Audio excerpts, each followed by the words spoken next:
الحمد لله نحمده ونستعينه ونستغفره ونؤمن به ونتوكل عليه ونعوذ بالله من شرور أنفسنا ومن سيئات أعمالنا من يهده الله فلا مضل له ومن يضلله فلا هادي له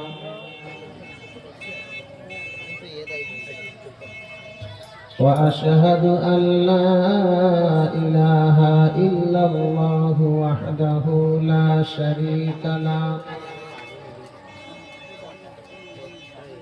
ونشهد أن محمدا عبده ورسوله أعوذ بالله من الشيطان الرجيم بسم الله الرحمن الرحيم মহান আল্লাহ রাব্বুল আলামিন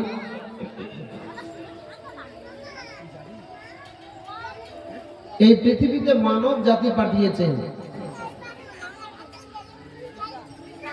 এই মানব জাতিকে দুটো দায়িত্ব দিয়ে এই পৃথিবীতে প্রেরণ করেছেন, আর খুব আসান।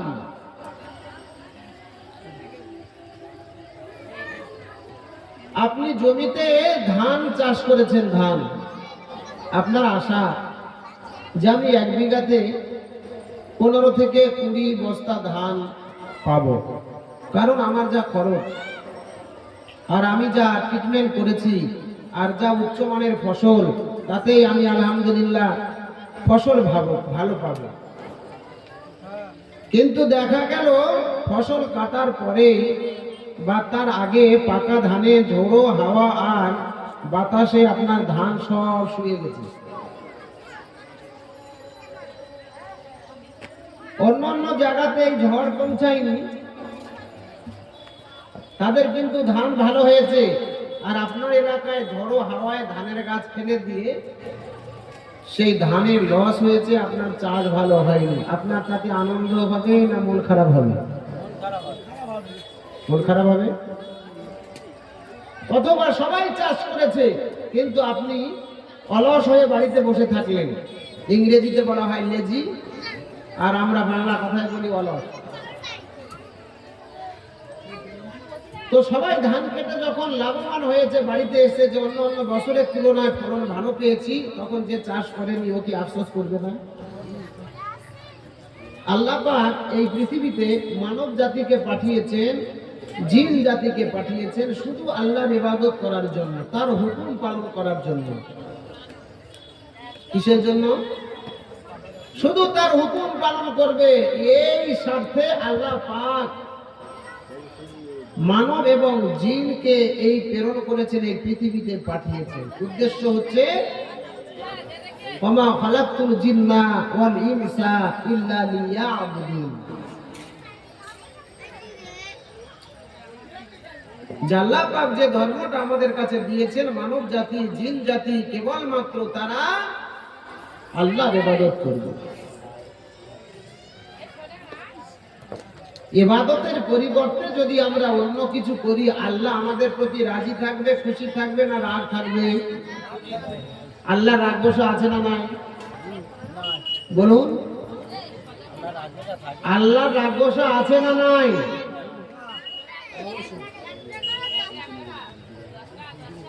আল্লাহ আমাদের প্রতি রাগ করেন। আপনার বাড়িতে 4টা বেটা আছে, জোয়ান জোয়ান বেটা। এই জোয়ান জোয়ান 4টা বেটাকে 4টা কাজ বলেছেন আপনি, যে বেটারা আমি তো বুড়া হয়েছি, কত আর কাজ কাম করবো, কত খাটবো। সকাল হলে একজন কোদাল নিয়ে মাঠে যাবি, একজন ওই ট্রাক্টরের কাছে ডাকতে যাবি, একজন গিয়ে তোলা ভাঙবি, এই একজন গিয়ে দুটো লেবার করে নিয়ে আসবি। বড় বেটা বিছানা ছেড়ে উঠেনি, বড় বেটা বিছানা ছেড়ে উঠেনি, মেজো বেটা উঠেনি। এবার সেজো বেটা মনে মনে ভাবছে বড় ভাই ওঠেনি, মেজ ভাই ওঠেনি, তো আমার কি ঠেলা পড়ে গেছে, আমি উঠবো। ও উঠেনি। আচ্ছা, চার বেটা চার দায়িত্ব পালন করলো না। এবার ওর বাপ বাদায় গিয়ে দেখছে বেটারা কেউ নাই। বাপ রেগে মেগে ঘরে এসে বলছে, তোদের মতন ছেলে আমার দরকার নেই, ঘর থেকে বার হয়। আপনাদের এই এলাকায় বলে এরকম কথা? ছেলে মেয়েদের বলে তোদের মতো ছেলে দরকার নাই, ঘর থেকে বার হয়। একা খেটে খেটে আমি বুড়ো হয়ে গেছি, আর তোরা এখন আমার হাল ধরবি নেই। আল্লাহ পাকও ঠিক এই ধরনের কথা কোরআন মাজিদে বলেছেন। আল্লাহ পাক বলছেন, বিসমিল্লাহির রহমানির রহিম। ইয়া মা'শারাল জিন্নি ওয়াল ইনসি ইন ইসতাতা'তুম আন তানফুযু মিন আকতারিস সামাওয়াতি ওয়াল আরদি ফানফুযু লা তানফুযুনা ইল্লা বিসুলতান فبأي آلاء ربكما تكذبان।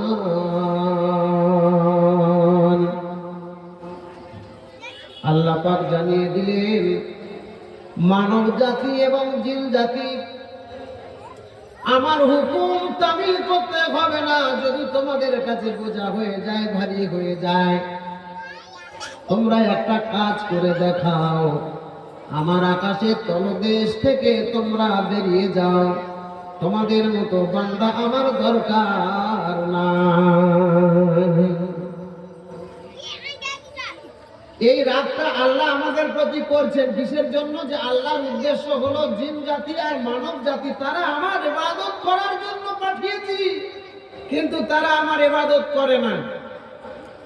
ফজরের আজান হচ্ছে,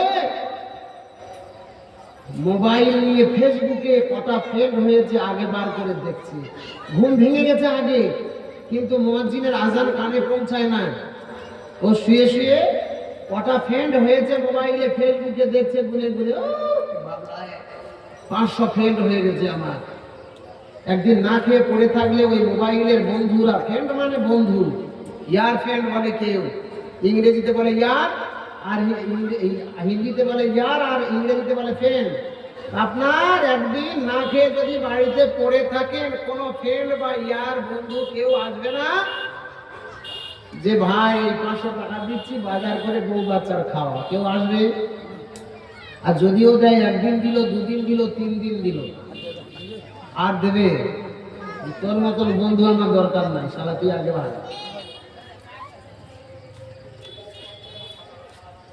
তাহলে আল্লাহ পাক উদ্দেশ্য করে পাঠানোর পরে যখন মানুষ অলসতায় অবহেলায় যখন সময় বার করে দেয়, নষ্ট করে দেয়, তখন আল্লাহ পাকের এই রাতটা বিশ্ব মানবতার জন্য, জিনের জন্য, মানব জাতির জন্য, জিন জাতির জন্য বলছেন যে তোমরা ইনিস্তাতাতুম আন তানফুযু মিন আকতারিস সামাওয়াতি ওয়াল আরদ। আরদ মানে পৃথিবী, সামা মানে আসমান। তোমরা আসমানের তলদেশ দিয়ে বেরিয়ে যাও, কারণ আসমান আমার, জমিনও আমার। যখন তোমরা আমার কথা শুনবে না, তোমাদের মতো বান্দা আমার দরকার নাই।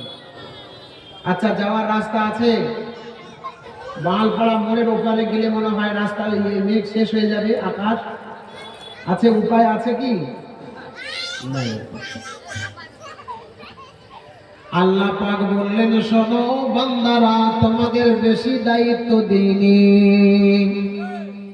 2টো দায়িত্ব দিয়ে তোমাদের প্রেরণ করেছি। এই 2টো গুরু দায়িত্ব যদি তোমরা পালন করতে পারো, তাহলে তোমার ছেলের দ্বারা এলাকা ধ্বংস হবে না, তোমার ভাইয়ের দ্বারা এলাকা ধ্বংস হবে না, তোমার ভাই বেটার দ্বারা হিংসা ছড়াবে না, তোমার ছেলে মেয়েদের দিয়ে কারোর ক্ষতি হবে না। বলুন সুবহানাল্লাহ। নারে তাকবীর। 2টো দায়িত্ব, কটা? বেশি দায়িত্ব দেয়নি। কটা দায়িত্ব? আল্লাহ বলছেন বিসমিল্লাহির রহমানির রহিম কুনতুম খায়রা উম্মাতিন উখরিজাত লিন-নাসি তা'মুরুনা বিল মা'রুফি ওয়া তানহাউনা 'আনিল মুনকার। আল্লাহ পাক জানিয়ে দিলেন কুনতুম খায়রা উম্মাত, তোমরাই হচ্ছ শ্রেষ্ঠ জাতি। জাতিদের মধ্যে এক নাম্বার জাতি কারা? এক নাম্বার জাতি কারা? মানব জাতি। আল্লাহ বলছেন কুনতুম খায়রা উম্মাত, তোমরাই হচ্ছ শ্রেষ্ঠ জাতি। উখরিজাত লিন-নাস, আর মানুষের কল্যাণের জন্য তোমাদের পাঠানো হয়েছে।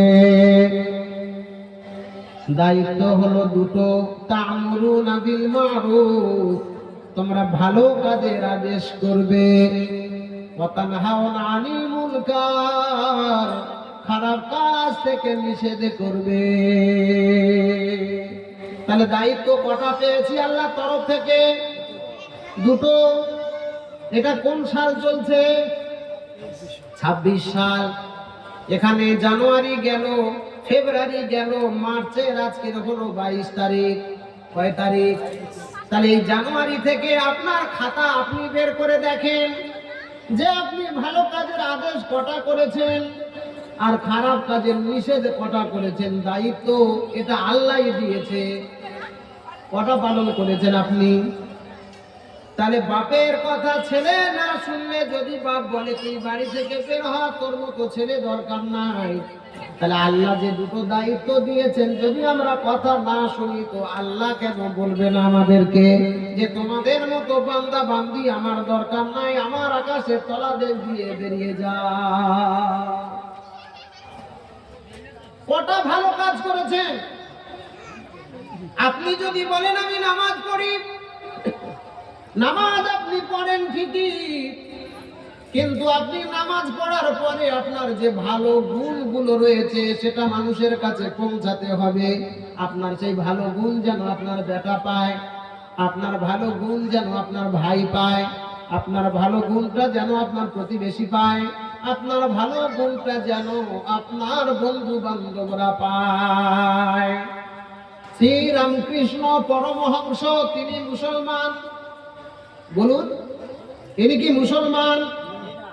তো শ্রীরামকৃষ্ণ পরমহংসকে তিনি একজন হিন্দু পণ্ডিত, তিনি মুসলমানের ধর্মকে যাচাই করার জন্য এক জায়গায় বসে গেলেন।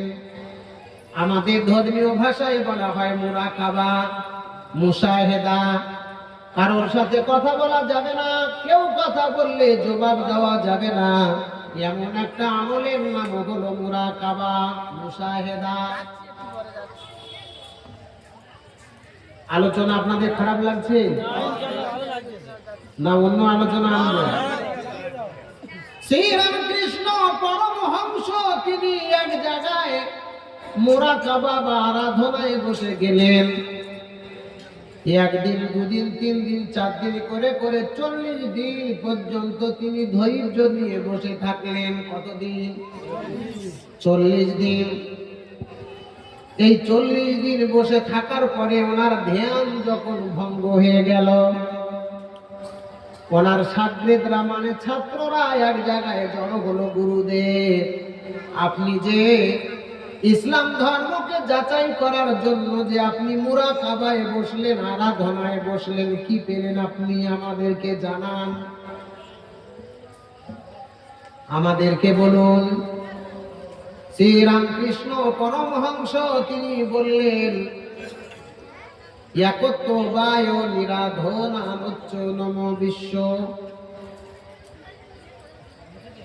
একত্ববায় নিরাধনালোচ্চ নম বিশ্ব ব্রহ্মাণ্ড ওঙ্কারমস্তগায় পূর্ণ পূজ্যতং নম ওং শ্রী আশি বাতাং সর্বমঙ্গলা সর্বগ্রন্থ ওং নমঃ জারক জায়ক দীর বংতাং দারবা দারবা জগহিষ্ঠং দেবা।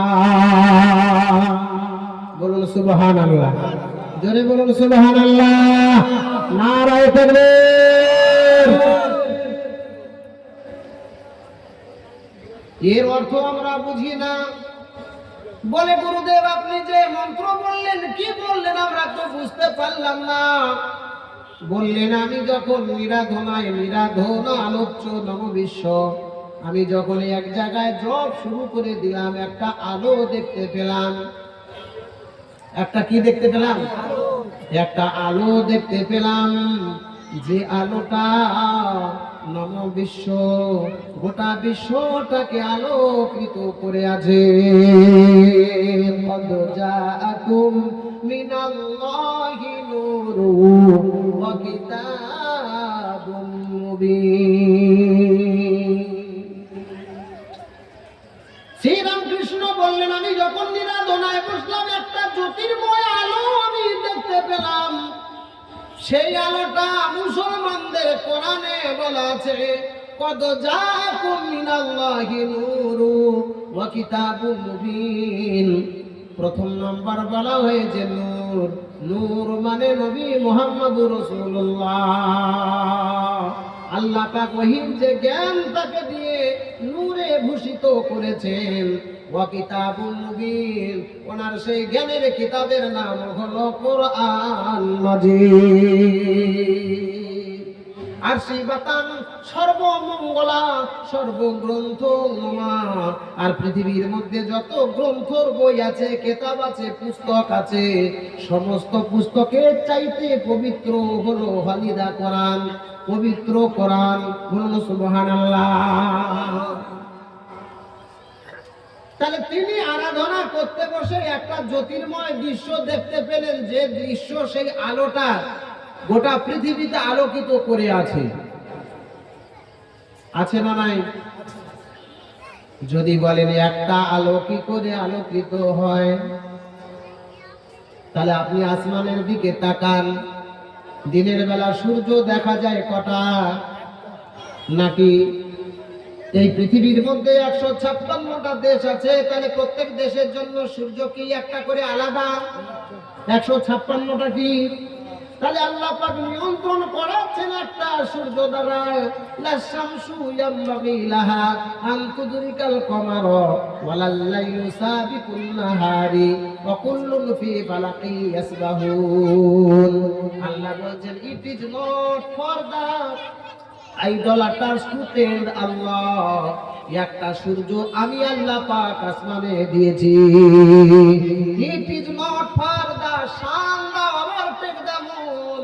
sun মানে সূর্য, moon মানে চাঁদ। সূর্য চাঁদকে অতিক্রম করতে পারে না, অ্যাভয়েড করতে পারে না। ওয়াকুল্লুন ফি ফালাকি ইয়াসবাহুন। বলুন সুবহানাল্লাহ। তারা নিজেদের কক্ষপথে পরিভ্রমণ করে, আমার অর্ডারে তারা ওঠে, আমার অর্ডারেই তারা ডোবে। একটাই সূর্য যদি গোটা পৃথিবীটাকে আলো দিতে পারে, একটা মুহাম্মাদের নূর কেন গোটা পৃথিবীতে জ্ঞান দিতে পারবে না? বলুন সুবহানাল্লাহ। তাহলে আল্লাহ পাক আমাদেরকে পাঠিয়েছেন কটা দায়িত্ব দিয়ে? দুটো দায়িত্ব। দুটো দায়িত্ব আপনি পালন করলেন না। কোন রকমে ফজর নামাজ পড়ে মুখে দাড়ি আছে, এবার সিকিরহাটে অথবা পিওর মোড়ে আপনি বসে গেছেন হালাল ছাড়া হারাম উপার্জনে।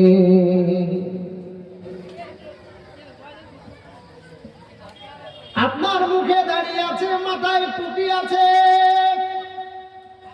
আল্লাহর নবী সাল্লাল্লাহু আলাইহি ওয়াসাল্লাম বলছেন, শোনো, মুরু আওলাদাকুম বিসসালাতি ওয়া হুম আবনাউ 7 সিনিন ওয়াদরিবুহুম আলাইহা ওয়া হুম আবনাউ 10। তোমার সমাজটাকে যদি সুন্দরভাবে তৈরি করতে চাও, তোমার সমাজটাকে সুন্দর পরিবেশ যদি বানাতে চাও, তাহলে তোমাদের ছেলে মেয়েদের যখন 7 বছর বয়স হবে তখন তাকে নামাজ শিখিয়ে দাও। বলুন সুবহানাল্লাহ। কয় বছর বয়স হলে নামাজ শিখাতে হবে? 7 বছর হলে। এই কথা কে বলছে? নবী মুহাম্মদ সাল্লাল্লাহু আলাইহি ওয়াসাল্লাম বলছেন, মুরু আওলাদাকুম বিসসালাতি ওয়া হুম আবনাউ 7 সিনিন। পরিবেশ যদি তুমি ঠিক রাখতে চাও, তোমার সন্তানকে যদি লাইনে রাখতে চাও, সমাজ যদি দুর্নীতি মুক্ত করতে চাও, তাহলে কোনো ট্যাবলেট নাই যে গিলে খাবে তুমি, তাহলে পেটের অসুখ কমবে, গ্যাস কমবে, অম্ল কমবে, মাথা ধরা কমবে, জ্বর কমবে, অ্যাসিডিটি কমবে, এরকম কোনো ট্যাবলেট নাই। এর ট্যাবলেট হচ্ছে 7 বছর যখন বয়স হবে তখন ওকে নামাজটা শিখিয়ে দাও। নামাজ তুমি শিখিয়ে দেবে, তোমার ছেলে হোক বা মেয়ে হোক। আর যখন 10 বছর বয়স হবে, ওই ছেলে মেয়ে যদি নামাজ না পড়ে তাহলে তাদেরকে শাসন করবে, এমনকি যদি প্রয়োজনে তার মারতে হয় তাকে মারতে পারবে। বলো সুবহানাল্লাহ। এবার বলুন, আল্লাহর দায়িত্ব আমরা নিলাম, আল্লাহর দায়িত্ব আমরা পেলাম, আল্লাহ আমাদেরকে দায়িত্ব দিয়েছেন। দায়িত্ব দেওয়ার পরে আপনার আমার ঘরে 7 বছরের ছেলে কম আছে না তার বেশি বয়সের আছে? বলুন, কি বলেন? 7 বছরের ছেলের চাইতে বড় ছেলে তো বেশি আছে। ছেলেকে আমি বলছি, আপনি বলছেন কথা শোনে না। ছেলে 7 বছরের বেশি হয়েছে, বাপের কথা নেয় না। মেয়ে 7 বছর 10 বছর আবার হয়ে গেছে, মা বাপের কথা নেয় না। তার কারণ হলো আল্লাহ পাকের নবী সাল্লাল্লাহু আলাইহি ওয়াসাল্লাম বলেছেন, মা বাবা শুধু হলে হবে না, তোমরা তাদের জন্য দোয়া করবে। তাদের জন্য কি করবে? দোয়া করবে। দোয়াটা কখন করবে? গোবর উঠাতে উঠাতে নাকি? ঝাড় দিতে দিতে নাকি? থালা বাসন মাজতে মাজতে নাকি? কাপড় কাচতে কাচতে নাকি? আল্লাহ নবী বলেছেন, ফরজ নামাজের পরের দোয়া আল্লাহ বেশি কবুল করে থাকেন। উদউনি আস্তাজিব লাকুম। আল্লাহ বলেন, তোমরা আমার কাছে চাও, আমি আল্লাহ পাক তোমাদের দিব। তাই কবি বলছেন, মেয়ে বাড়তে হেলাং কেতে দুলোর নবী গেলাং মালাং লেদার। মেয়ে বাড়তে হেলাং কেতে দুলোর নবী গেলাং মালাং লেদার। ওগো দিল মে হুদিস পে উকিল দা কানস পে, দিল মে হুদিস পে উকিল দা কানস পে দুলোর নবী গালাং মালাং লেরা। বলুন সুবহানাল্লাহ। নারে তাকবীর। একটা বাচ্চা যখন আমাদের সমাজে ভূমিষ্ঠ হয়, জন্ম নেয়, আয়ার মেয়েরা দৌড়িয়ে এসে তাকে পোলিও খাওয়ায়, তাকে টিকা করায়। করায় কি করে না? বলে কেন? বলে পোলিও নামে রোগ ওকে ধরবে না, জীবনে কোনোদিন হাম হবে না, কোনোদিন বসন্ত হবে না, কোনোদিন ও পঙ্গু হবে না। এবার আপনারা বলুন, এই পোলিও খাওয়ানোর পর, টিকা খাওয়ানোর পরে আমাদের দেশের বাচ্চাদের হাম বসন্ত হয় কি হয় না? বলুন, হয় কি হয় না? হয়। কেন হয় জানেন? আল্লাহ নবী বলছেন, সরকার পদক্ষেপ নিয়েছে যে একটা বাচ্চা ভূমিষ্ঠ হলে এই ধরনের ভাইরাস মুক্ত করার জন্য টিকা পালস পোলিও দেওয়া হয়। কিন্তু তোমার ছেলের এর চাইতে বড় ভাইরাস আছে, সেটা হলো শয়তানের ওয়াসওয়াসা নামক এক ভাইরাস। সেই ভাইরাস থেকে তুমি যদি মুক্ত করতে চাও, তোমার ছেলে জন্ম নিলে তার কানে আজান ধ্বনি দাও। এবার বলুন, আমাদের দেশে বাচ্চারা জন্মালে আজান ওর কানে পৌঁছাতে পারি কি পারি না? হচ্ছে আর হয় না। 2 নাম্বার, ওই বাচ্চা যখন তোমার আদো আদো কথা বলতে শিখবে, ছোট ছোট কথা বলতে শিখবে, ওই বাচ্চাটাকে তুমি কলেমা শিখিয়ে দাও, লা ইলাহা ইল্লাল্লাহ, লা ইলাহা ইল্লাল্লাহ, লা ইলাহা ইল্লাল্লাহু মুহাম্মাদুর রাসূলুল্লাহ। পৃথিবীর মধ্যে যত জিকির আছে সব জিকিরের শ্রেষ্ঠ জিকির হলো কলেমা। প্রথম কলেমা লা ইলাহা ইল্লাল্লাহু মুহাম্মাদুর রাসূলুল্লাহ। এই কলেমাটা আপনি বাচ্চার সামনে পড়বেন, উঠতে বসতে চলতে ফিরতে নামাজের পরে কাজে। বাচ্চা যখন আপনার সম্মুখে থাকবে বললে দেখবেন ওই বাচ্চাটা কলেমাটা শিখে নেবে। তাহলে প্রথম নাম্বার বাচ্চা পেল কানে আযান, 2 নাম্বার বাচ্চা পেল কলেমা, 3 নাম্বার যখন 7 বছর বয়স হবে তাকে নামাজ শিখিয়ে দাও। আর 10 বছর বয়স হলে তার কাছ থেকে তুমি নামাজে শেখা হলো কিনা তাকে দাঁড় করিয়ে দিয়ে আপনি দেখেন মোকাম্মাল কমপ্লিট নামাজি হলো কিনা। তাহলে এই বাচ্চার মধ্যে যদি এই 3টা সবক আপনি যদি পৌঁছে দিতে পারেন তাহলে ওই বাচ্চার জিন্দেগির মাঝখানে শয়তানের ওয়াসওয়াসা নামক ভাইরাস আর ধরবে না,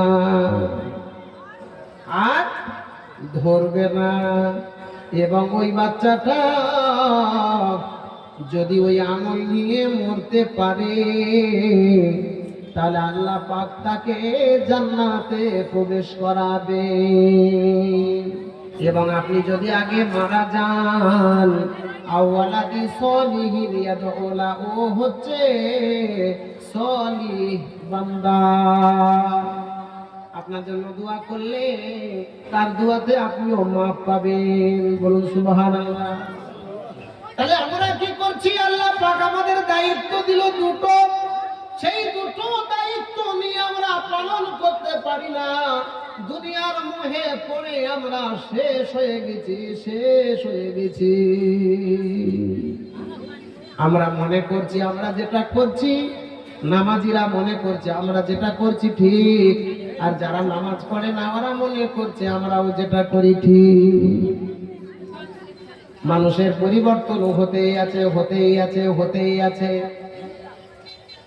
আপনি যদি পুস্তক খোলেন, আপনি যদি কোরআন খোলেন, বলা আছে ওয়া ইলাহুকুম ইলাহু ওয়াহিদ লা ইলাহা ইল্লা হুয়ার রহমানুর রহিম।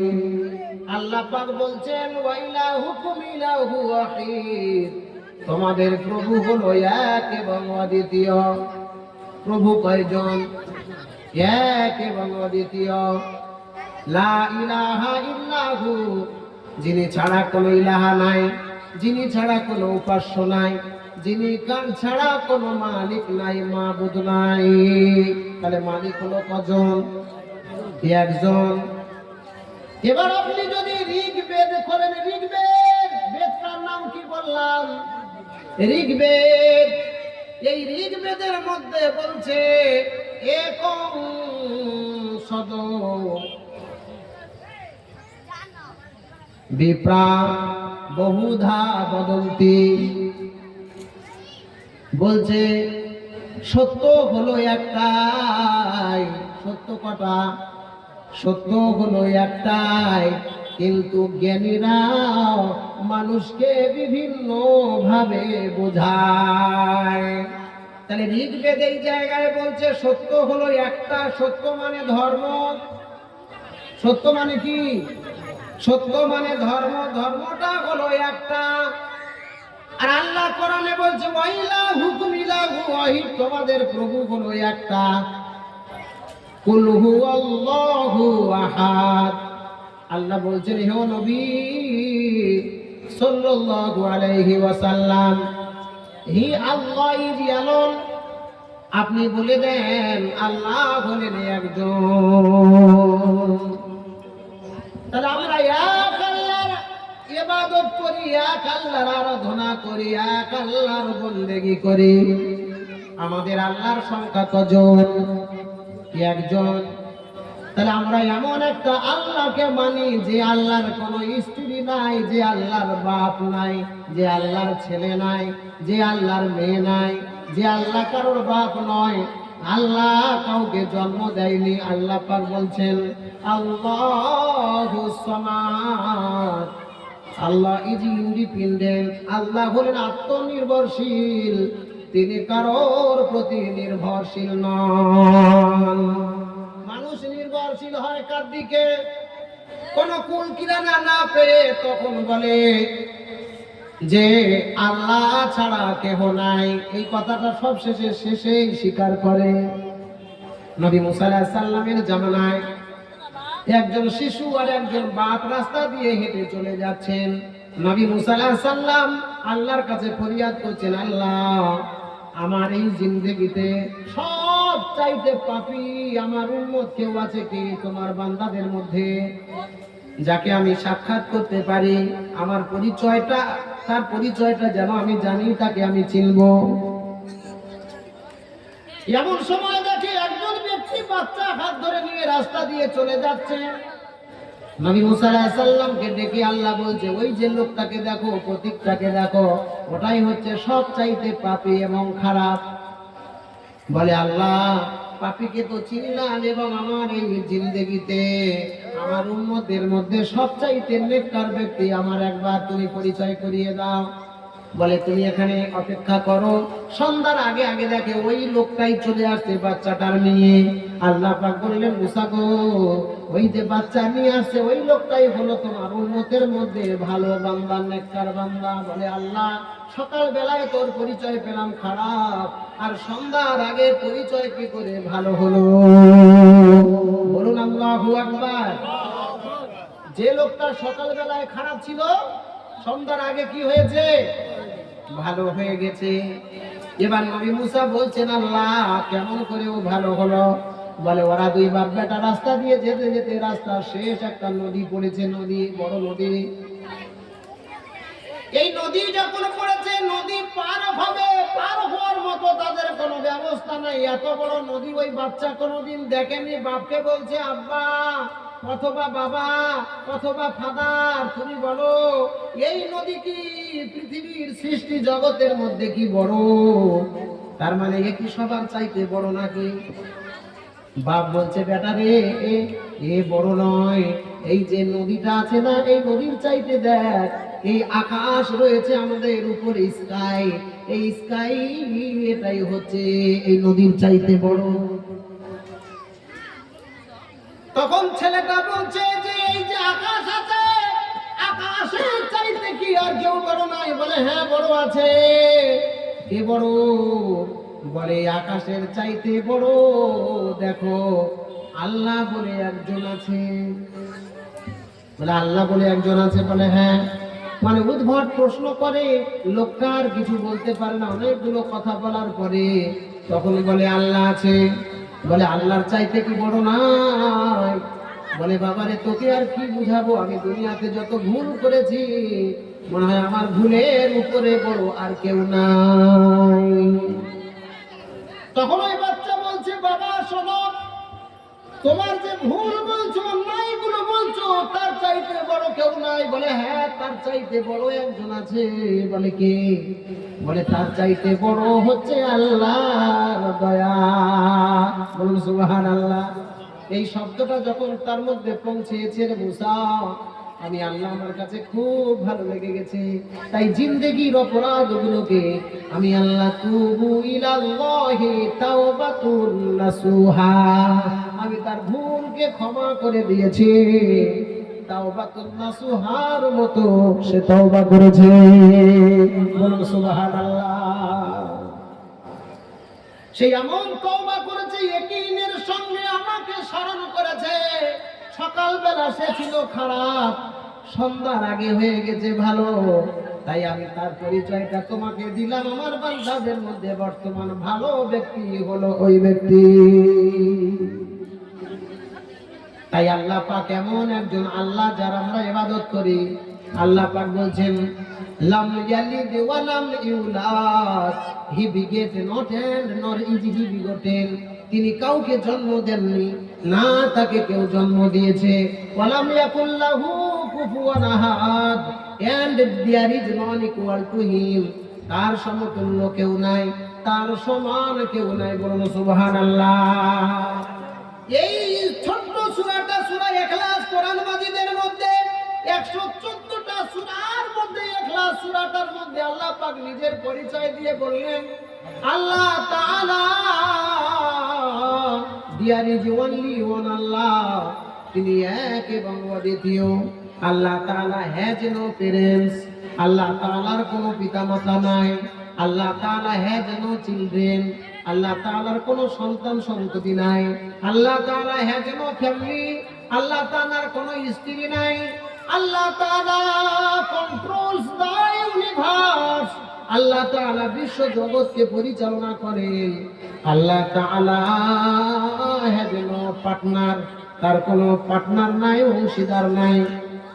আল্লাহ তাআলা does not eat, drink or sleep, তিনি খান না, তিনি পান করেন না, তিনি ঘুমান না,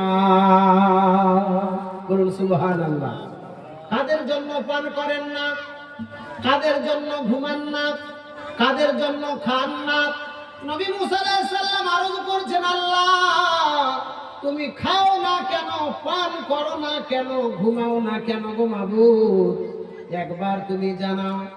বলে তুমি কি প্র্যাকটিক্যালে দেখবে নাকি আমার মুখে শুনবে? বলে আল্লাহ প্র্যাকটিক্যালে আমি দেখব। মুসা নবী আলাইহিস সালামকে আল্লাহ অর্ডার করলেন, তুমি এক জাবালের উপরে ওঠো, পাহাড়ের উপর দুটো গ্লাস নাও, পানির গ্লাস, কাঁচের গ্লাস, এই পানি ভর্তি করে নিয়ে তিনি দাঁড়িয়ে গেলেন। তিনি যখন দাঁড়িয়ে গেলেন, আল্লাহ পাক মুসা নবী আলাইহিস সালামের চোখে ঘুম দিয়ে দিলেন। কি দিলেন? ঘুম দিয়ে দিলেন।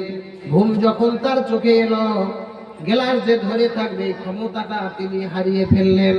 গ্লাস পড়ে গেল, পাহাড়ের পাথরে আঘাতে গ্লাস ভেঙে গেল। কাঁচ ভাঙার শব্দতে নবী মুসার ঘুম ভেঙে গেল, তিনি জাগ্রত হলেন। আল্লাহ পাক বললেন, মুসা কি করলে? গ্লাস ভাঙলো কেমন করে? বলে আল্লাহ আমি একটু ঘুমিয়ে গিয়েছিলাম, সেই জন্য আমি গ্লাসটা রক্ষা করতে পারিনি, ভেঙে গেছে।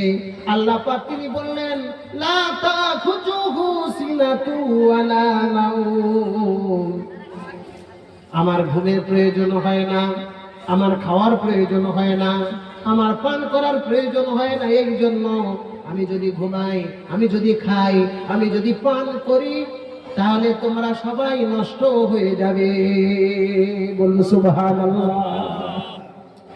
তাই বান্দারা, আমি আল্লাহ পাক এত ভালোবাসি তোমাদের, তোমাদের এত ভালোবাসি, এত ভালোবাসি, এত ভালোবাসি, তাই তোমরা কোনোদিন যেন নষ্ট না হও, ভেঙে না যাও, ধ্বংস না হও। আমি আল্লাহ পাক খাই না, পান করি না, ঘুমাই না। তাহলে আল্লাহ পাক রাত দিন মিনিট সেকেন্ড পর্যন্ত তিনি আমাদের জন্য সামিউম বাসির, আমাদেরকে দেখছেন, আমাদের কথা তিনি শুনছেন। কিন্তু আমরা কেমন হতভাগা দেখেন। কিছু মানুষ নামাজ পড়ে, কিছু মানুষ নামাজ পড়ে না। কিছু মানুষ নামাজ পড়ে, কিছু মানুষ নামাজ পড়ে না। যারা নামাজ পড়ে না ওরা বলছে শুধু নামাজ পড়লে ইমানদার হয় না, শুধু নামাজ পড়লে ইমানদার হওয়া যায় না। আচ্ছা, এই কথাটা যারা বলছে ওরা ভুল বলে না ঠিক বলে? বলুন, জোরে বলুন। ভুল বলে, কারণ ওর মধ্যে শয়তানের ধোঁকা আছে যে ও নিজে নামাজ পড়ে না, অথচ যারা নামাজ পড়ে তাদের পর্যন্ত ধারণা করতে ছাড়ে না। নামাজিরা যখন উন্নতির দিকে এগিয়ে যায়, তখন বেনামাজিরা চেষ্টা করে যে কেমন করে নামাজগুলোকে ভাঙিয়ে দেওয়া যায়। ঠিক দেখবেন সমাজে কিছু লোক আছে, আপনার ভালো খাওয়া দেখতে পারে না, আপনার ভালো ইনকাম দেখতে পারে না, আপনি ভালো কথা বলবেন দেখতে পারে না, আপনি ভালো চলবেন দেখতে পারে না, আপনার সংসারের উন্নতি দেখতে পারে না। আপনি যা কিছু করতে চান আপনার ব্যাপারে সমালোচনা করে। ঠিক একটা গল্পের উদাহরণের মতো, একজনের বাপ বেটা গাধা নিয়ে যাচ্ছে হাটে, তো বাপ মনে মনে ভাবছে যে ছেলেটাকে হাঁটিয়ে নিয়ে যাব, গাধার পিঠে ওর বেটা। বেটাটাকে গাধার পিঠে উঠিয়ে দিয়েছে। এবার এক গ্রামের মানুষ দেখে ছেলেটাকে বলছে, ছেলেটার কাণ্ড দেখো, বুড়ো বাপকে হাঁটিয়ে নিয়ে যাচ্ছে। ছেলেটার কিন্তু খারাপ লেগেছে মাইন্ডে। ও বলছে, বাপ তুই গাধার পিঠে চাপ, আমি হেঁটে যাই। এবার ওই বুড়া বাপ গাধার উপরে চেপেছে। আবার অন্য গ্রামের লোক দেখে বলছে, বাপের কাণ্ড দেখো, ছেলেটার হাঁটিয়ে নিয়ে যাচ্ছে আর বাপটা গাধায় চেপেছে। এবার বাপের খারাপ লাগবে কি লাগবে না বলুন? এবার কি করেছে, বাপ তখন ছেলেটাকে ধরে গাধার পিঠে উঠিয়ে নিয়েছে। বেটা আয়, দুজন মিলে চাপে চলে যাচ্ছে। আর এক গ্রামের লোক দেখে বলছে, এদের কাণ্ড নাই, দেখ ছোট্ট একটা জীবের পিঠে উঠে দয়া নাই মায়া নাই, দুজন চেপেছে। এবার দুজন নিচেই নেমে হাঁটছে, গাধাও হাঁটছে, বাপ বেটাও হাঁটছে। আর এক গ্রামের মানুষ দেখে বলছে, এরা বোকা নাকি রে, গাধা থাকতে হেঁটে হেঁটে যাচ্ছে, গাধা থাকতে হেঁটে হেঁটে যাচ্ছে, এটাও দোষ। তো কি করেছে, লাস্ট পর্যন্ত ওই গাধার চার পায়ে দড়ি বেঁধে বাঁশ ভরে দিয়ে দুই বাপ ঘাড়ে করে নিয়ে যাচ্ছে। লোক বলছে, সত্যি এরা বোকা, জিন্দা গাধাটা ঘাড়ে করে নিয়ে যাচ্ছে, মরা গাধা হলে নাই হতো।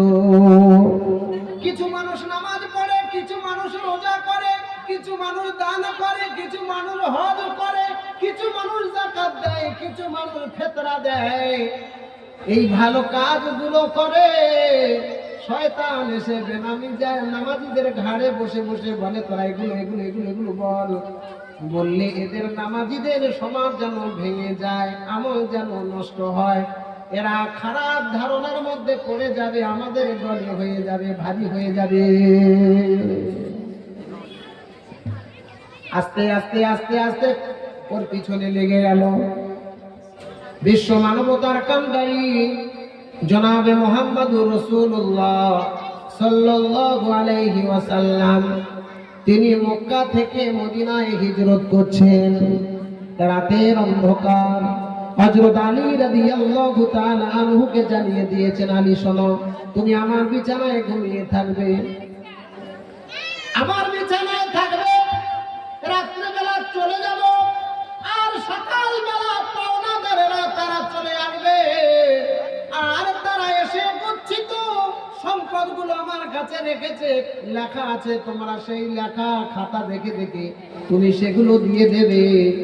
রাত্রেবেলা আল্লাহর নবী সাল্লাল্লাহু আলাইহি ওয়াসাল্লাম আবু বকর সিদ্দিক রাদিয়াল্লাহু তাআলা আনহুকে নিয়ে তিনি বেরিয়ে গেলেন। মুশরিকরা জড়ো হয়ে গেল, তারা এসে ঘেরাওয়া করলো। কেউ বলছে এই বিছানায় কোপ দিয়ে দিই, কেউ বলছে না ওকে জাগাই, কেউ বলছে না চাদরটা সরাই। এই করতে করতে চাদর যখন সরিয়েছে, দেখে নবী মুহাম্মদ সাল্লাল্লাহু আলাইহি সাল্লাম নাই, ওই জায়গায় হযরত আলী রাদিয়াল্লাহু তাআলা আনহু শুয়ে আছেন। এবার ওরা ভাবছে জাগ্রত করে লাভ নাই, চলো পালাই, খুঁজতে হবে মুহাম্মাদের উপরে টার্গেট। ওয়াইদ ইয়ামকুরু বিকাল্লাযীনা কাফারু লিয়ুসবিতুকা আও ইয়াখরুজুকা আও ইয়াকতুলুকা ওয়া ইয়ামকুরুনা ওয়া ইয়ামকুরুল্লাহ ওয়াল্লাহু খায়রুল মাকিরিন। তারা বলল ধরতে পারলে মেরে ফেলবো, এরা একদল। কেউ বলল মেরে ফেলবো না, তাকে বন্দী করে রাখবো, এরাও একটা দল।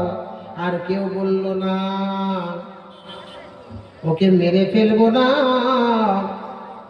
ওকে বন্দি করেও রাখবো না, ওকে একেবারে হাত পা ভেঙে ন্যাংরা করে দেব। চলে যাচ্ছে, যেতে যেতে যেতে যেতে মাঠের মধ্যে পেয়ে গেছে দুজনকে। কয়জন?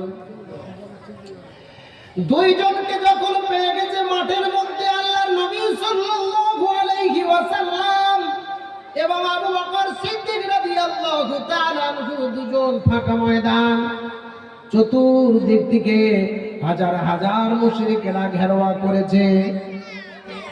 কোথায় পালাবে? হযরত আবু বকর সিদ্দিক রাদিয়াল্লাহু তাআলা আনহু বলছেন, ইয়া রাসূলুল্লাহ, কি হবে উপায়? আল্লাহ নবী সাল্লাল্লাহু আলাইহি সাল্লাম তিনি বললেন, লা তাহজান ইন্নাল্লাহা মা'ানা, if Allah is your helper none can overcome you. ঘাবড়াবে না, ভয় করবে না, স্বয়ং আল্লাহ পাক আমাদের সাথে আছেন।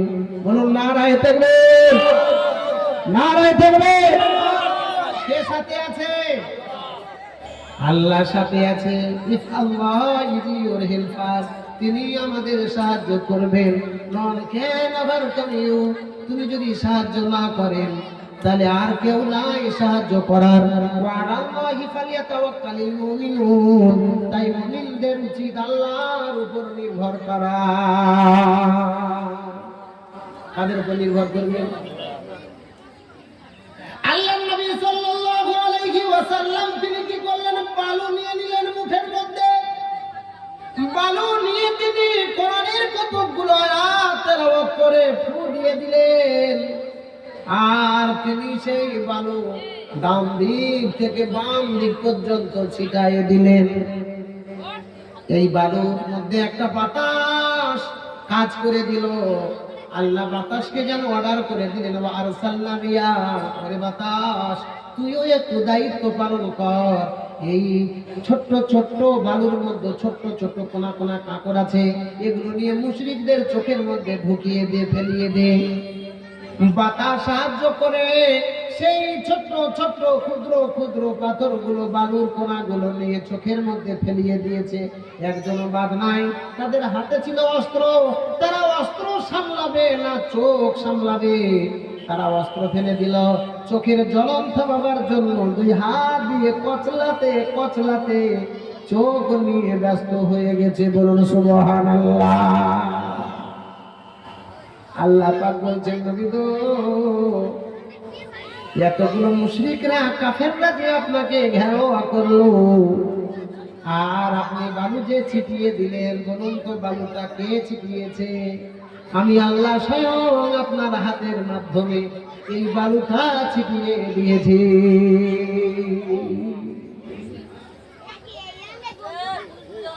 এই ভারতবর্ষ এমন একটা দেশ, এই দেশ যখন উচ্চ স্থানে পৌঁছাবার চেষ্টা করে, উচ্চ জায়গায় পৌঁছাবার চেষ্টা করে, বিশ্বের মধ্যে ওয়ার্কিং মাইট একজন লোক আছে আমেরিকার মধ্যে বসে, সব সময় চিন্তা করে পৃথিবীর মধ্যে হচ্ছে আমরা দাদা, তাহলে আমাদের থেকে কেউ যদি দাদা হয়ে যায় তাহলে আমাদের লজ্জার ব্যাপার।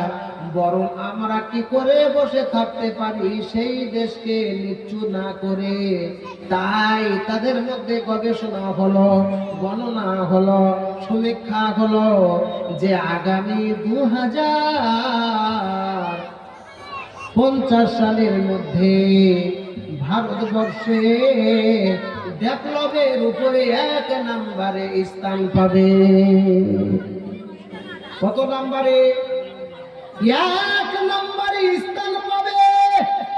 এই ভারতবর্ষ এত উচ্চ স্থানে পৌঁছে যাবে, ভারতের মানুষ চিকিৎসার জন্য আমেরিকায় আসতে হবে না। এই ভারতের মানুষ কাজের জন্য আমেরিকায় যেতে হবে না। এই ভারতের কোনো ইঞ্জিনিয়ার আমেরিকার কাছে যেতে হবে না। এক কথায় সব ব্যবস্থাপনা এই ভারতবর্ষের মাটিতে ডেভেলপমেন্টে 1 নম্বরে উঠে যাবে।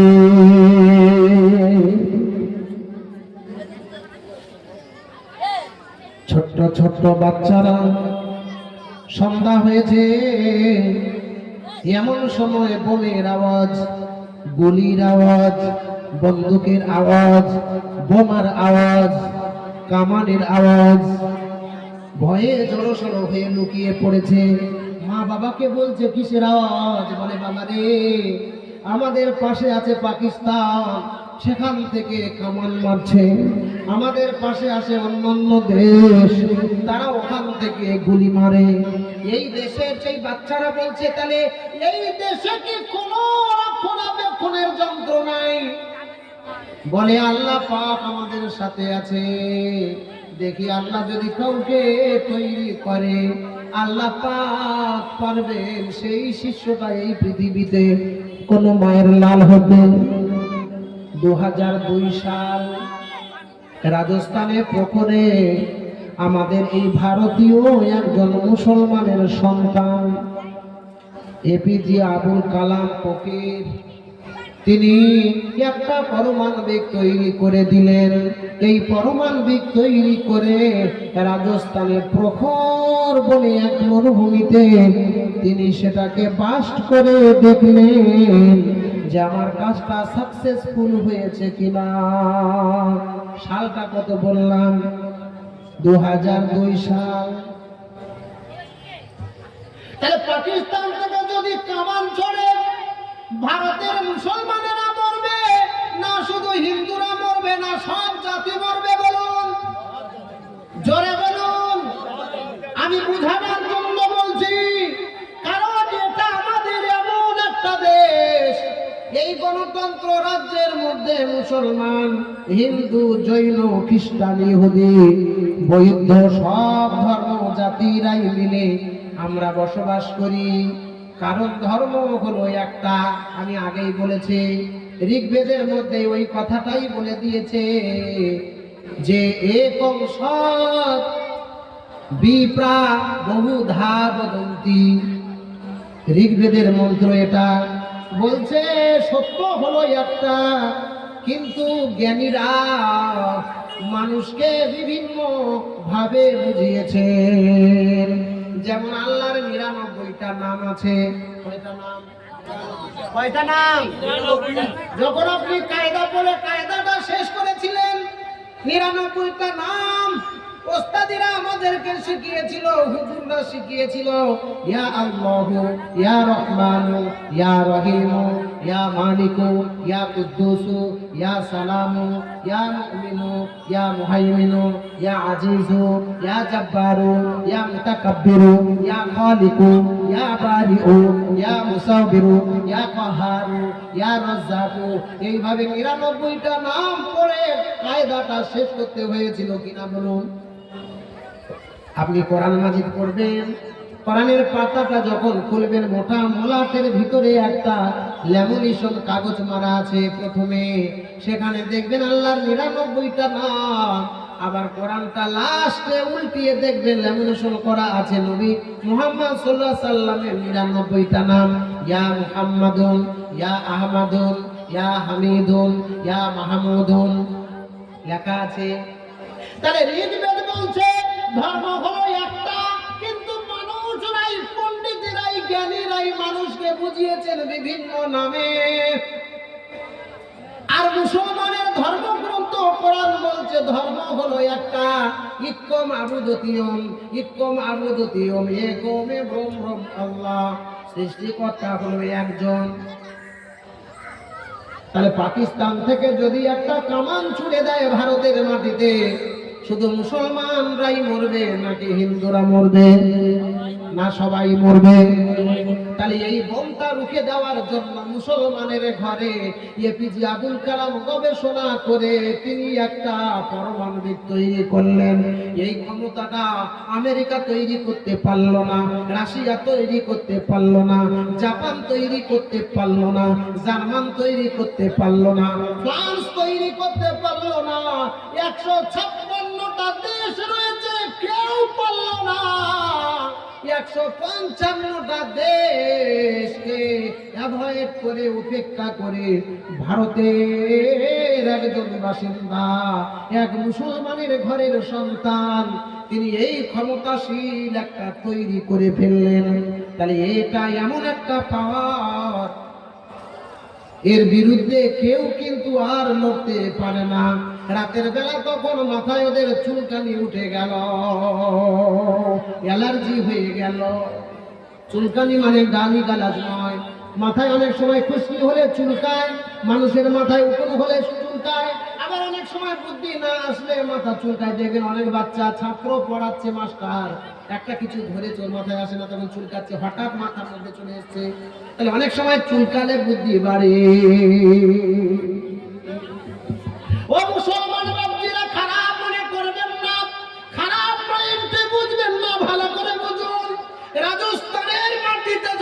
সেটাকে বাষ্ট করানো হলো। আমেরিকার ওয়ার্কিংরা তাদের দিমাগে পৌঁছে গেল, বাষ্ট হলো কেমন করে। এপিজে আবুল কালামের কাছে এই খবর এলো, ওরে আবুল কালাম, তুমি তো এক গরিব পরিবার থেকে উঠে এসে আজকের এত বড় ক্ষমতাবান একটা জিনিস তুমি বানিয়ে ফেলেছো। তবে এই জিনিসটা বানালে কেমন করে একবার করে বলো। এপিজে আবুল কালাম বললেন, নিরাধন আলোচ্য নম বিশ্ব। যেমন শ্রীরামকৃষ্ণ গবেষণা করে আলো সন্ধান পেয়েছিলেন, আমি আবুল কালাম আমিও গবেষণা করেছি কোরআন নিয়ে, সেখানেও গবেষণা করলাম। আলাম তারা কাইফা ফাআলা রাব্বুকা বিআসহাবিল ফিল আলাম ইয়াজআল কাইদাহুম ফি تدليل وأرسل عليهم طيرا أبابيل ترميهم بحجارة من سجيل فجعلهم كعصف مأكول. بولو سبحان الله. জোরে বলুন সুবহান আল্লাহ।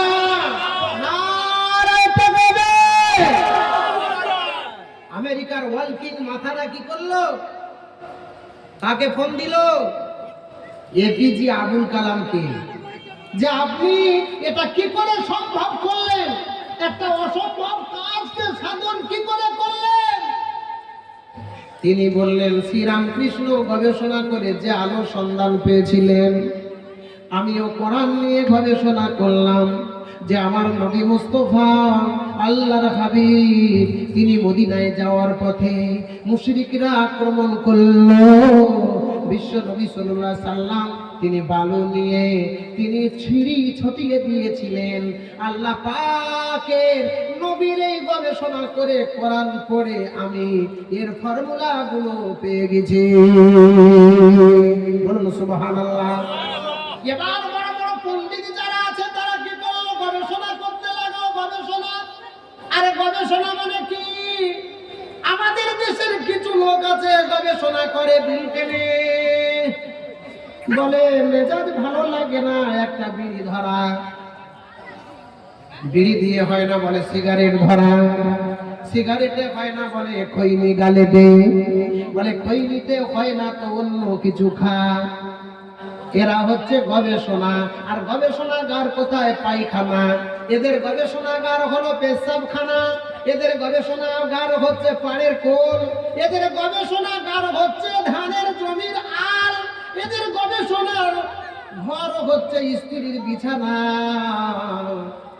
কিন্তু তাদের গবেষণাগার কোথায়? 15টা বছর ধরে নবী মুহাম্মদ রাসূলুল্লাহ সাল্লাল্লাহু আলাইহি ওয়াসাল্লাম তিনি গবেষণা করেছিলেন হেরা নামক গুহায়। আর তার উম্মতরা হাঁটতে হাঁটতে ব্রিটেনে গবেষণা করছে কি করে বউকে শায়েস্তা করা যাবে, কি করে অভাব মেটানো যাবে, কি করে ভাইয়ের বিরুদ্ধে কিছু করা যাবে, কি করে প্রতিবেশীর বিরুদ্ধে কিছু করা যাবে, কি করে সমাজের বিরুদ্ধে কিছু করা যাবে, কি করে জাতির বিরুদ্ধে কিছু করা যাবে। এরা বিড়ি টেনে আলে বসে বসে পায়খানায় পেশাব ঘরে বসে বসে বিড়ি টেনে টেনে গবেষণা করছে। সত্যি বলছি না মিথ্যা বলছি? বিড়ি টানা যাদের অভ্যাস আছে মিলাবেন আমার কথাটা, আপনাদের সাথে আমার দুশ্মনী নাই যে এই কথাটা আপনাদের ধরে ধরে বলছি আমি। তারা গবেষণা শুরু করলো, কোরআন পড়া শুরু করলো। কোরআন পড়তে পড়তে পড়তে পড়তে পড়তে পড়তে গোটা কোরআন শেষ করে দিয়েছে। একটু বারুদের কথা তারা পায় না, তারা একটু কাঠির কথা পায় না, কাঁচের কথা পেল না। এক কথায় বোম তৈরি করার কোনো ফর্মুলা সেখানে নাই। পিস্তল দিয়ে কাউকে মারবে এইরকম ফর্মুলা নাই। তো কি পাওয়া গেল? তারা কয়েকটা নোট করলো। তারা আলিফে লাম রা কিতাবুন আনজালনাহু ইলাইকা লিতুখরিজান নাসা মিনাজ যুলুমাতি ইলান নূর। বলুন সুবহানাল্লাহ। তারা গবেষণা চালালো, গবেষণা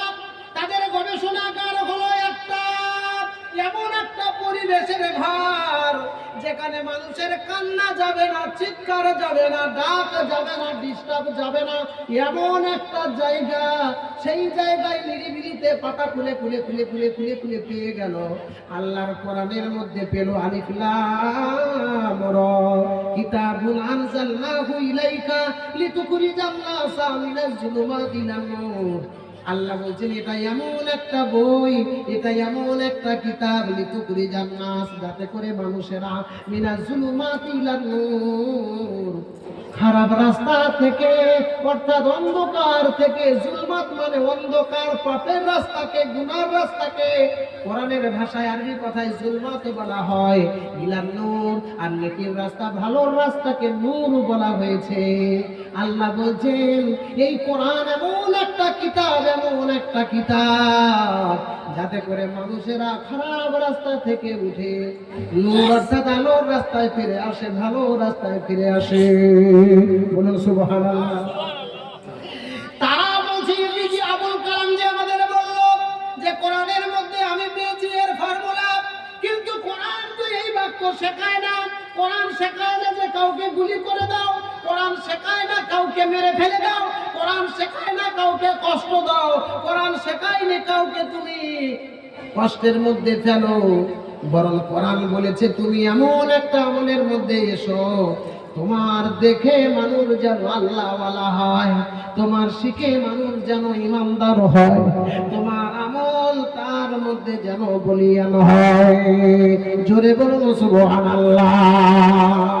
তাই কবি বলছে মেয়ে বাড়তে হেলাং কেটে দুলোর নবী গালাং মালাং লেদা, ও মেয়ে বাড়তে হেলাং কেটে দুলোর নবী গালাং মালাং লেদা, ওরে দিল মে খুদিস পে উকিল দা কনস পে দুলোর নবী গালাং মালাং লেদা।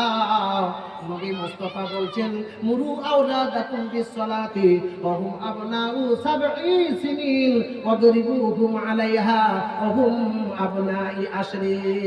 তোমার ছেলে মেয়েদের সমাজের সবচাইতে ভালো মানুষ যদি তৈরি করতে চাও, 7 বছর বয়স হলে তাদের নামাজ শিখিয়ে দাও, 10 বছর বয়স হলে তারা যদি নামাজে না যায় শাসন করো, তারা যদি নামাজে না যায় তাদেরকে মারো দাও। এই শিক্ষা কে দিয়েছে আমাদের? কোরআনের মধ্যে বিদ্যা পাওয়া গেল। মাথা বলারা তখন কি করলো জানেন? 2002 সাল। এই 2002 সালে গুজরাটে ভোট করিয়ে দিয়ে বুঝাবার জন্য আমি বলছি, আমি কারোর শত্রু না, কেউ আমার শত্রু না। আমরা এই ভারতীয় মুসলমান, হিন্দু, বিভিন্ন জাতি, গণতন্ত্র দেশে যে আমরা বসবাস করি, এই দেশকে খণ্ডন করিয়ে দেওয়ার জন্য এক শ্রেণীর হিংস্র মানুষরা তারা কি করলো? আমাদের মধ্যে হিংসা ছড়িয়ে দিল যে হিন্দুরা তারা যেন পুজো না করতে পারে, মুসলমান তারা যেন নামাজ না পড়তে পারে, শিখরা তাদের সম্প্রদায়কে যেন না তাদের ধর্মে আনতে পারে। বিভিন্ন জাতির মধ্যে হিংসা ছড়িয়ে দেওয়ার জন্য গুজরাটের আয়াত হয়েছিল, মুসলমানদের ধরে ধরে জবাই করা হয়েছিল, মুসলমানদের মহিলাদেরকে জবাই করা হয়েছিল, মাকে দিয়ে ছেলেকে জেনা করানো হলো, বোনকে দিয়ে ভাইকে জেনা করানো হলো, বাপকে দিয়ে বেটিকে অপহরণ করানো হলো, এমনকি যে সকল মহিলাদের পেটে গর্ভে বাচ্চা ছিল তাদের পেট কেটে তাদের বাচ্চাগুলো বের করেও তাদের মারা হয়েছিল। এমন একটা পরিস্থিতির মধ্য দিয়ে এপিজে আবুল কালাম তখন পরিচয় হলেন পরমাণবিক বিস্ফোরণ, রাজস্থানের প্রখর। তাই তারা ভোটে জেতার পর আমেরিকার ওয়ালকিং মাস্টার মশাইরা তারা বলল, মুসলমানদের এই রাগকে যদি দমন করতে চাস, হিন্দুদের রাগকে যদি দমন করতে চাস, তাহলে মুসলমানদের এই এপিজে আবুল কালামকে রাষ্ট্রপতির ক্ষমতা দাও। রাষ্ট্রপতি হয়েছিলেন কি হয়নি? হয়েছিল না হয়নি? ওরা বুঝলো ভারতবর্ষ 1 নম্বরে চলে যাবে।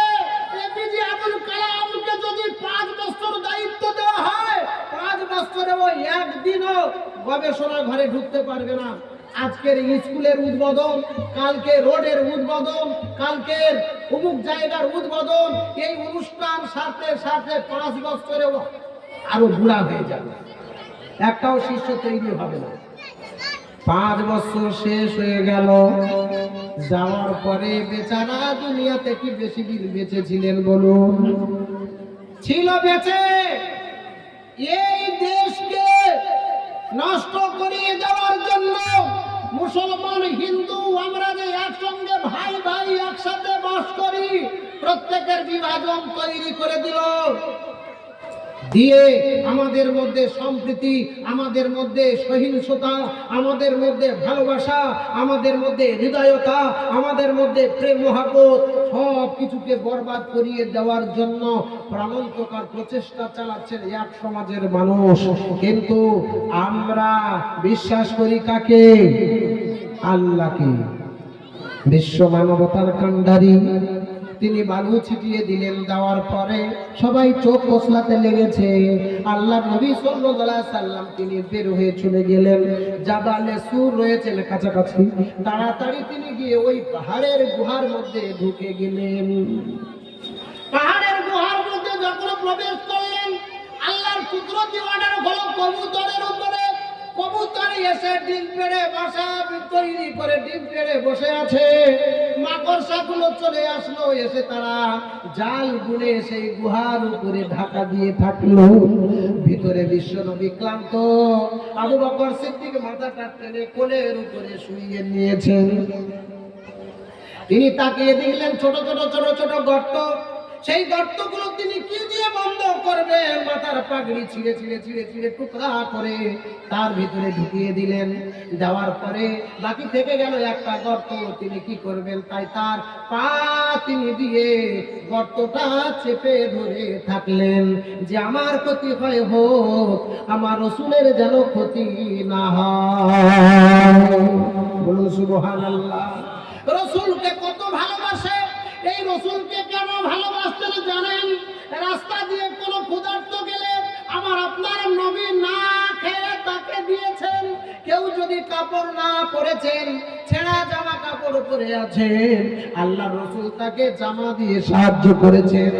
এক ইতিহাসে এসেছে, হোমের এক বাদশা তিনি এমন একটা পোশাক তাকে দিয়েছিলেন, যে পোশাকটা অনেক স্বর্ণ খচিত দিয়ে সেখানে ডিজাইন করা ছিল। আল্লাহ নবী সাল্লাল্লাহু আলাইহি সাল্লাম তার সম্মান রক্ষার জন্য কিছুক্ষণ তিনি পরে আবার তিনি খুলে বললেন, এই জরিপগুলোকে খুলে নিয়ে তুমি গরিবদের বিতরণ করে দাও, আর যার জামা নাই এই জামাটা তাকে দিয়ে দাও। না খেয়ে থাকা ব্যক্তি আল্লাহ রাসূল সাহায্য করেছেন, অভাবগ্রস্তদের পাশে তিনি দাঁড়িয়েছেন। এই রকম বিশ্ব নবী সাল্লাল্লাহু আলাইহি সাল্লাম আল্লাহর পরে পরে যার মর্যাদা, ইন্নাকা লাআলা খুলুকিন আযীম, যার চরিত্র আল্লাহ পাক মহান হিসাবে তিনি দিয়েছেন। লাকাদ খালাকনাল ইনসানা ফি আহসানি তাকওয়িম, আল্লাহ পাক সুন্দর করে মানুষ তৈরি করার পরে তাদের পরিচালনার দায়িত্ব বিশ্ব নবী সাল্লাল্লাহু আলাইহি সাল্লামকে দিয়ে এই পৃথিবীতে নিয়ন্ত্রণ হিসাবে তিনি মানুষের পাশে তিনি সারা জীবন বিলাই দিয়েছেন।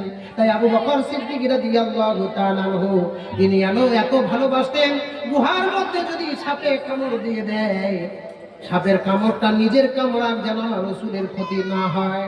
তাই কবি বলছে, মেয়ে বাড়তে হেলাং কেটে দুলোর নবী গালাং মালাং লেদা, আমার মৃত্যুটা আমি নিজেই নিয়ে নিব ঠিকই, কিন্তু আমার রাসূলের যেন কোনো বিপদ না হয়।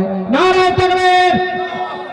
আল্লাহ পাক আমাদেরকে এখানে যা কিছু শুনলাম, যা কিছু আমি বললাম, যা কিছু আপনাদের মনে থাকবে, প্রত্যেকেই আমল করার চেষ্টা করব ইনশাআল্লাহ। জোরে বলুন, আমল করার চেষ্টা করব ইনশাআল্লাহ। আর যা কিছু শুনলাম তার মাঝখানে যদি আমাদের মনে থাকে আর আমল যদি না করি, তাহলে আমি বলেছি যে বাপ যেমন রাত করে বেটাদের বার করে দেয়, তো আল্লাহ ঠিক এইরকম বলেছেন যে তোমরাও বেরিয়ে যাও, বার হতে পারবে। আল্লাহ সকলকে তৌফিক দিক। সবাই বলেন আল্লাহুম্মা আমিন। ওয়া আখিরু দাওয়ানা আনিল হামদুলিল্লাহি রাব্বিল আলামিন। আসসালামু আলাইকুম ওয়া রাহমাতুল্লাহি ওয়া বারাকাতুহু। হায়াত বাকি তো মুলাকাত বাকি। যদি আল্লাহ আবার কোনোদিন দেখা করায় তো আবার আলোচনায় আপনাদের সম্মুখে সাক্ষাৎ হবে ইনশাআল্লাহ।